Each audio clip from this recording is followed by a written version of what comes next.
Καθούμε πρώτα στις ανακοινώσεις και μετά να μπούμε στο θέμα μας. Στις 16 Φεβρουαρίου, την άλλη Κυριακή δηλαδή, μετά τη Θεία Λειτουργία, θα έχουμε hot breakfast. Στις 22 Φεβρουαρίου είναι ψυχοσάββατο. Μπαίνουμε σχεδόν στη Μεγάλη Σαρακοστή. Όσοι θέλετε να κάνετε κόλλημα, παρακαλώ δώστε το όνομά σας στα μέλη της φιλοπτώχου, στις γυναίκες, στις κόρες και θα είναι έτοιμα την ημέρα αυτή. Αλλά πρέπει να δώσετε και τα ονόματα των διακοιμημένων συγγενών σας και όποιον θέλετε να μνημονεύσουν. Αύριο είναι του Αγίου Χαραλάμπους, θα έχουμε Θεία Λειτουργία το πρωί. Και τώρα ας έρθουμε στο θέμα μας.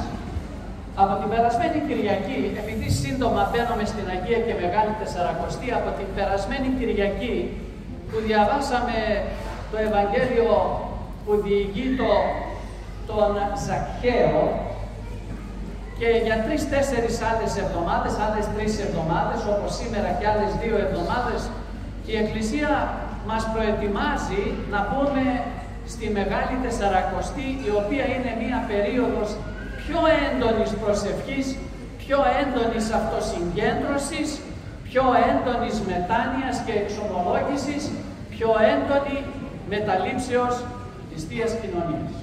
Λοιπόν, και σήμερα η Εκκλησία μας παρουσίασε με το στόμα του Αποστόλου Λουκά μία παραβολή που είπε ο Κύριος ημών Ιησούς Χριστός. Και ακούσατε στο Ευαγγέλιο σήμερα, είπε ο Κύριος την παραβολή ταύτη. Ο Κύριος είπε αυτή την παραβολή. Τι είναι παραβολή?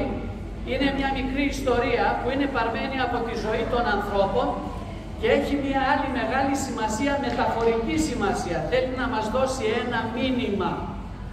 Ο Χριστός χρησιμοποιούσε παραβολές, δηλαδή μικρές ιστορίες που τις έπαιρνε από την ζωή, την καθημερινή των ανθρώπων που ήταν γύρω του και έλεγε τέτοιες ιστορίες με μεγάλα ηθικά και πνευματικά διδάγματα. Εκήρυτε δηλαδή ό,τι ο πατέρας του έλεγε να κηρύττει για τη σωτηρία των ανθρώπων. Σήμερα λοιπόν μας είπε ο Κύριος την παραβολή ταύτη. 2 άνθρωποι πήγανε στην εκκλησία, στη συναγωγή, εκείνο τον καιρό συναγωγή είναι η εκκλησία των Εβραίων. Συναγώγη λέγεται, είναι ελληνική λέξη. Συνάγω σημαίνει συγκεντρώνω. Συναγωγή είναι ο τόπος της συγκέντρωσης. Ακριβώς η ίδια λέξη είναι και η λέξη εκκλησία. Εκκλησία σημαίνει συγκέντρωση ανθρώπων. Καλή ώρα, όπως είμαστε εμείς σήμερα εδώ. Πήγαν λοιπόν αυτοί οι 2 άνθρωποι στο ναό, λέει, να προσευχηθούν. Ο ένας από αυτούς ήταν τελώνης. Ο άλλος ήταν Φαρισαίος. Σας εξήγησα την περασμένη Κυριακή τι είναι οι τελώνες. Δεν χρειάζεται να το ξαναπούμε. Τελώνης εκείνη την εποχή ίσον αμαρτωλός. Ο πιο αμαρτωλός από όλους. Ο Φαρισαίος όμως, τι είναι οι Φαρισαίοι? Στα εβραϊκά η λέξη Φαρισαίος είναι πυρούς και ο πληθυντικός αριθμός πυρουσίμ. Οι Εβραίοι στο σημιτικό αλφάβητο και το αραβικό αλφάβητο δεν έχει το γράμμα φ. Δεν λένε φάρισι, ο φυρούς, λένε πυρούς. Είναι το γράμμα π. Όπως και το γράμμα J στα αγγλικά δεν υπάρχει στα εβραϊκά.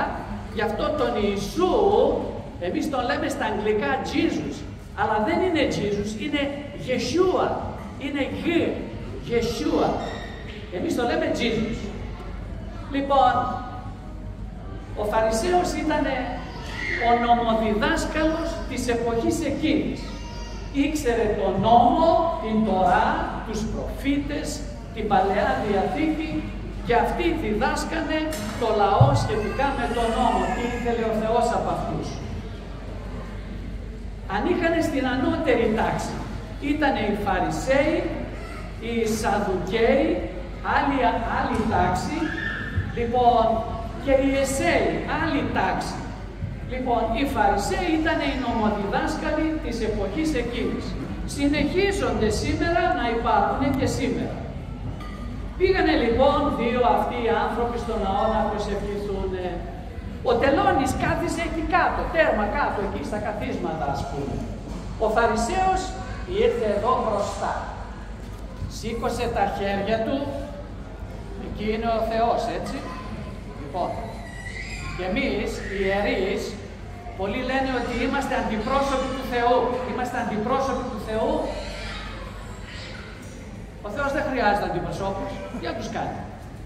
Εμείς δεν αντιπροσωπεύουμε τον Θεό. Δεν μας χρειάζεται ο Θεός. Εμείς αντιπροσωπεύουμε εσάς.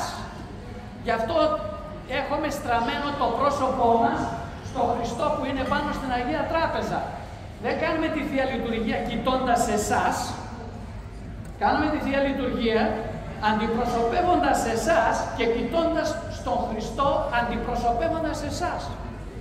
Δεν είμαστε αντιπρόσωποι του Χριστού. Ο Χριστός δεν χρειάζεται αντιπροσώπους. Εσάς αντιπροσωπεύει.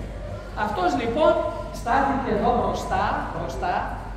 Ξέρετε τι σημαίνει πυρούς, Φαρισαίος?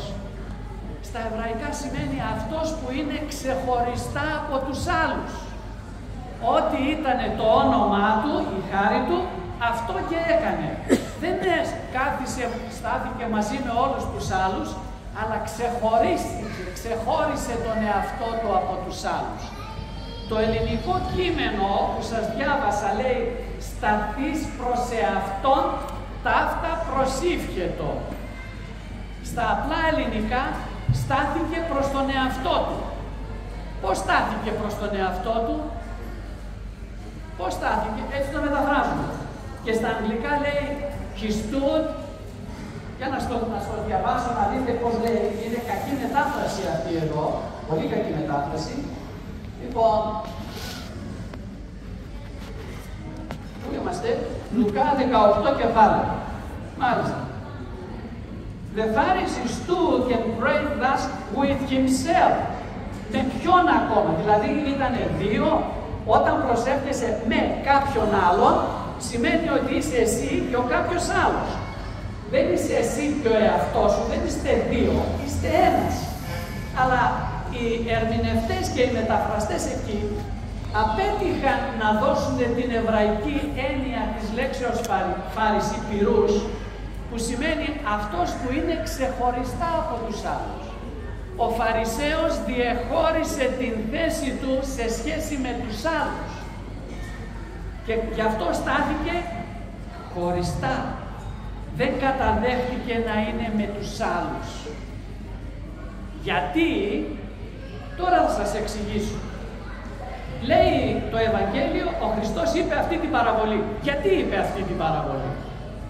Από πού πήρε αφορμή για να πει αυτή την παραβολή? Έτσι έλεγε παραβολές και ιστορίες τυχαία? Όχι. Έπαιρνε αφορμή από κάτι. Από τι πήρε αφορμή? Ο Ευαγγελιστής το λέει στον 9 στίχο. Εγώ σας διάβασα, το κείμενο έλεγε από τον 10 μέχρι 14 στίχο. Έπρεπε να λέει και τον 9 στίχο, γιατί ο 9 στίχος θα σας έδινε την κατανόηση, να καταλάβετε γιατί είπε την παραβολή αυτή ο Κύριος. Την είπε για μερικούς οι οποίοι είχαν μεγάλη ιδέα για τον εαυτό τους, είχαν υπερήφανο πνεύμα και εξουθενώνανε τους άλλους. Και αυτό ακριβώς έκανε και αυτός ο άνθρωπος, ο Φαρισαίος, στην παραβολή. Είχε μεγάλη ιδέα για τον εαυτό του. Γι' αυτό όταν, κοιτάξτε, ο άνθρωπος εκφράζεται στην προσευχή του. Όταν προσεύχεται ο άνθρωπος έχει μπροστά του τον Θεό. Και εκεί πραγματικά βγάζει από μέσα του ό,τι έχει. Και αυτός από μέσα του έβγαλε ό,τι είχε. Τι είχε? Υπερηφάνεια και μεγάλη ιδέα για τον εαυτό του. Ο Απόστολος Παύλος λέει μη δει υπερφρονή, να μην έχετε μεγάλη ιδέα για τον εαυτό σας, ότι είστε κάποιοι. Δυστυχώς όλοι έχουμε μεγάλη ιδέα για τον εαυτό μας. Δεν είναι έτσι? Ψέματα λέω. Όλοι έχουμε μεγάλη ιδέα για τον εαυτό μας. Και βλέπουμε τους άλλους που είναι λίγο πιο κάτω, τους βλέπουμε σαν τυποτένιους, κάτω από μας. Εμείς είμαστε ανώτεροι από αυτούς. Αυτό έκανε και αυτός ο Φαρισαίος. Είχε μεγάλη ιδέα για τον εαυτό. Και όταν προσευχήθηκε έβγαλε αυτό που είχε μέσα. Τι είχε μέσα του? Υπερηφάνεια. Και είπε, Θεέ μου, λες και ο Θεός δεν τον ήξερε, και φώναζε κιόλας. Τα έλεγε φωναχτά, να τα ακούσουν και οι άλλοι. Κύριε, Θεέ μου, λέει, εγώ δεν είμαι σαν κι αυτούς. Για φανταστείτε, να έρθω εγώ εδώ, να σηκώσω τα χέρια μου μπροστά στο Χριστό και να πω, Κύριε, σε ευχαριστώ γιατί δεν είμαι σαν κι αυτούς. Και να σας δείξω. Αυτοί είναι άλπαγες, κλέφτες, ψεύτες, πόρνοι, μοιχοί, απατεώνες, αλλά κοίτα εμένα τι ωραίος που είμαι. Πώς θα νιώθατε? Πώς θα νιώθατε? Έπρεπε να με πιάσετε και να με σπάσετε στο ξύλο. Σίγουρα. Σίγουρα. Δεν υπάρχει άλλη περίπτωση. Σοβαρά. Είμαστε σοβαροί. Πώς είχε το θράσος αυτός να πει τέτοια προσευχή μπροστά στο Θεό? Αυτό είναι θράσος, είναι audacity. Αυτή δεν είναι προσευχή, αυτή είναι προσβολή. Κι όμως ήτανε το αποτέλεσμα της υπερηφάνειας. Γιατί ο υπερήφανος δεν καταλαβαίνει τίποτε. Τίποτε δεν καταλαβαίνει. Και όχι μόνο αυτό, δεν είπε μόνο αυτό. Είπε, εγώ δεν είμαι σαν και εκείνον εκεί τον τελώνει. Τον έδειξε κιόλας. Τον έδειξε. Και ο τελώνης από μακριά δεν ήθελε ούτε τα μάτια του να σηκώσει στον ουρανό και χτυπούσε το στήθος του με μετάνοια και έλεγε, Θεέ μου, συγχώρεσέ με τον αμαρτωλό. Θεέ μου, ηλάς την τίμη το αμαρτωλό. Αυτό που λέμε και εμείς στην προσευχή μας. Κύριε Ιησού Χριστέ, ελέησέ με τον αμαρτωλό. Αυτή είναι η προσευχή αυτού του τελώνη. Αυτός ο τελώνης, ο αμαρτωλός, αυτός μας διδάσκει σήμερα. Πώς να προσευχόμαστε. Και λέει ένα τροπάριο εκεί που ψάλαμε σήμερα στον όρθρο, του τελώνου φύγομαι, του Φαρισαίου φύγομαι η ψυγορία. Να αποφύγουμε την υπερηφάνεια του Φαρισαίου και του τελώνου, να μάθουμε το ταπεινό της καρδιάς. Να μάθουμε από την ταπείνωση του τελώνου της καρδιάς. Γι' αυτό σήμερα, αδελφοί μου, ο Χριστός μας διδάσκει να μην είμαστε υπερήφανοι. Στις παροιμίες μέσα λέει, ο Θεός της υπερηφάνης αντιτάσσεται, ταπεινής δε δίδωση χάρη. Ο Θεός πάει κόντρα εναντίον στους υπερήφανους. Στους ταπεινούς όμως δίνει χάρη.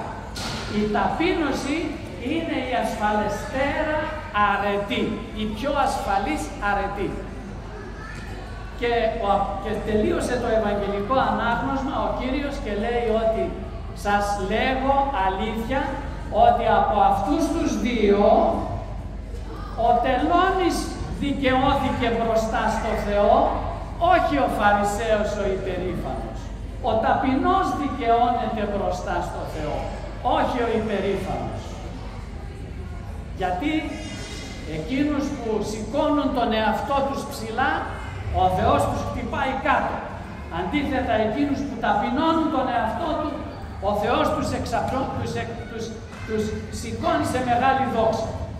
Λοιπόν, η ταπείνωση σήμερα είναι το μήνυμα που μας δίνει ο Ιησούς Χριστός με αυτούς τους δύο ανθρώπους, οι οποίοι αντιπροσωπεύουν όλους εμάς. Ο καθένας στην κατηγορία του. Πού θέλεις να ανήκεις? Σε ποια κατηγορία θέλεις να ανήκεις? Ποιον θέλεις αντιπρόσωπο? Τον τελώνη ή τον Φαρισαίο? Ποιον από τους δύο θέλεις να ακολουθήσεις και να μιμηθείς? Ο καθένας ας το σκεφτεί πολύ καλά. Brothers and sisters, today and from last week, the church prepares us with messages, spiritual messages, to enter the great and holy week that is approaching in a couple of weeks' time. And the message that the church gives us through scriptural, biblical teaching and reading is humility, repentance and humility.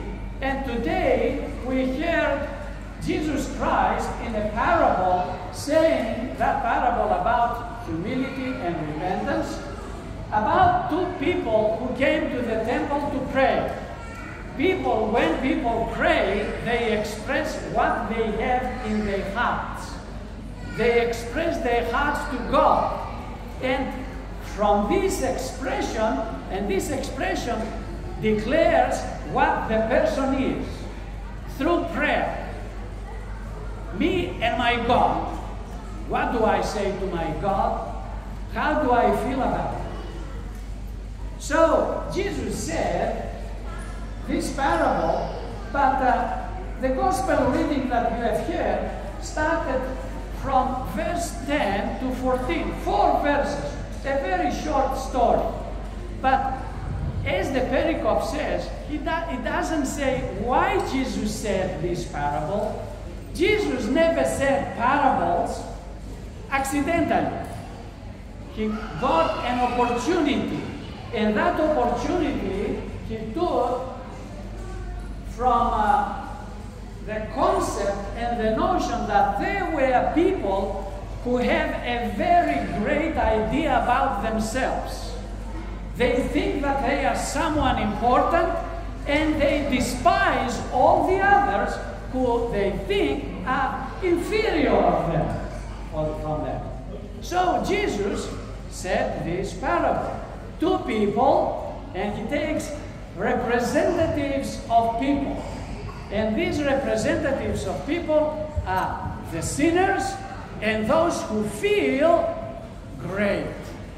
Those who feel as being in sainthood. Those who feel that God should give them a certificate of holiness. And they give that certificate to themselves, by the way. They don't expect God to give them a certificate. They give it to themselves.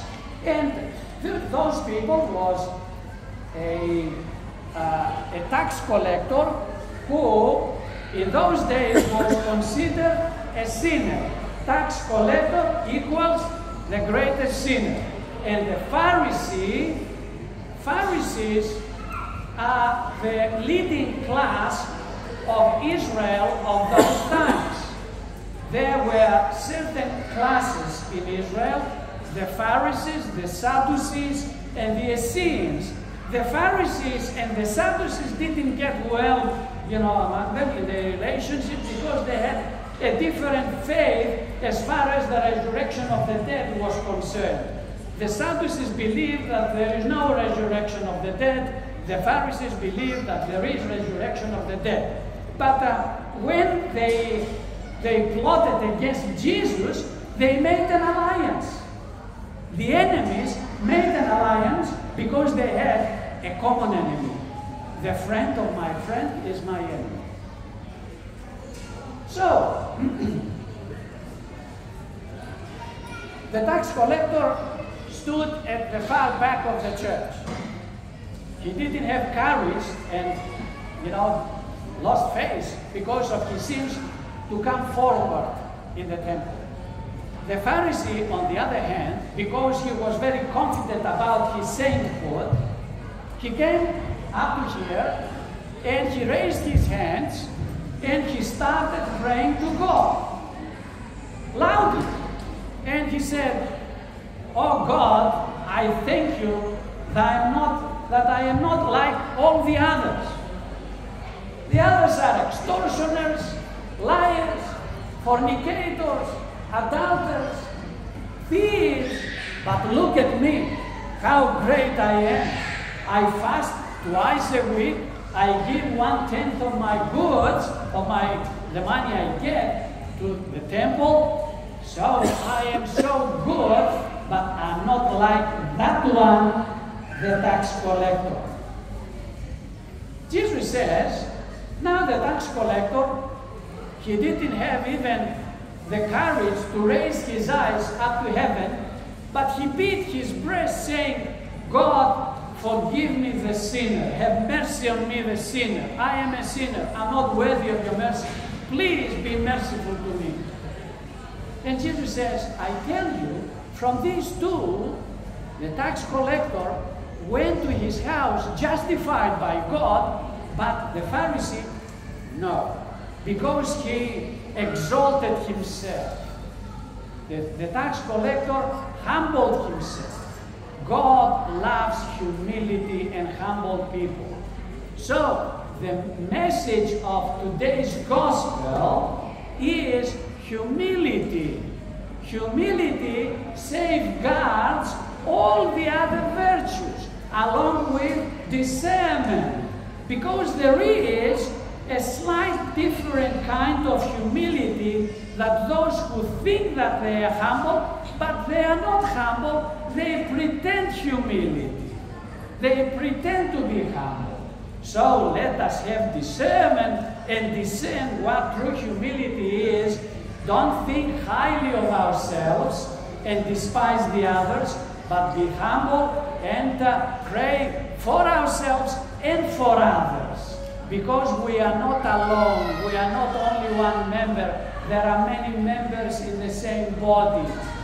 Many members, and all the members are equally useful. So humility, my sisters and brothers, is the message that Jesus wants to give us today. Let us cultivate humility, Jesus' humility, so that we can be justified before God. Avoid pride. Pride, through the brightest angel of God, Lucifer, he threw him into the abyss. And from an angel of God and music, he became the known Satan. So, let us stand well, let us stand with fear, let us be attentive in our lives. Amen. God bless you all. Αύριο θα έχουμε